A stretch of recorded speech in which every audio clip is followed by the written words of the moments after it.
السلام علیکم dear viewers, welcome to my channel Anwar Ilm Irfan. دوستو، انسان بہت خود غرض ہے اور اس کی خود غرضی کی وجہ سے جب کبھی وہ نفرت کرنے لگتا ہے تو پھر اس کو اچھائی نظر نہیں آتی، اور جب وہ محبت کرنے لگتا ہے تو پھر اس کو برائی نظر نہیں آتی۔ اور اچھائی کا نظر آنا نفرت کی صورت میں، برائی کا نظر آنا محبت کی صورت میں،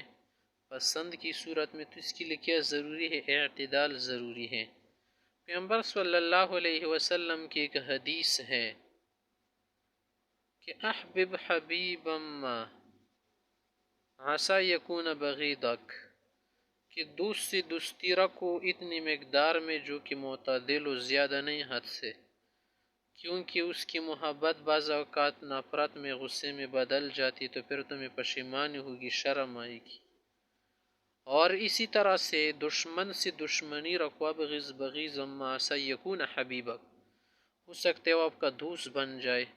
تو اتنا بغض بھی نہ رکھے، اتنی نفرت بھی نہ رکھے کہ وہ آپ کو اندھا بنائے کہ پھر آپ کو دشمن کی اچھائی بھی نظر نہ آئے، اور اپنے دوست سے، محبوب سے اتنی محبت بھی نہ کرے کہ اس کی محبت میں اندھے ہو کے اس کی برائیاں نظر نہ آئے، بلکہ معتدل رہے، تاکہ جب برائی نظر آئے تو آپ اس وقت اس کے مطابق قدم اٹھا سکے، اور جب اچھائی نظر آئے تو آپ اس کے مطابق قدم اٹھا سکے۔ یہی تو پیغمبر صلی اللہ علیہ وسلم کی دین شرعی کا کیا ہے مزاج ہے کہ ہر چیز میں اعتدال سے کام لو۔ دنیا کی ہر چیز یا تک کہ بدعتی کیوں نہ ہو، جب اس سے اعتدال ختم ہو جاتا ہے تو اس کا مزہ ذائقہ ختم ہو جاتا ہے۔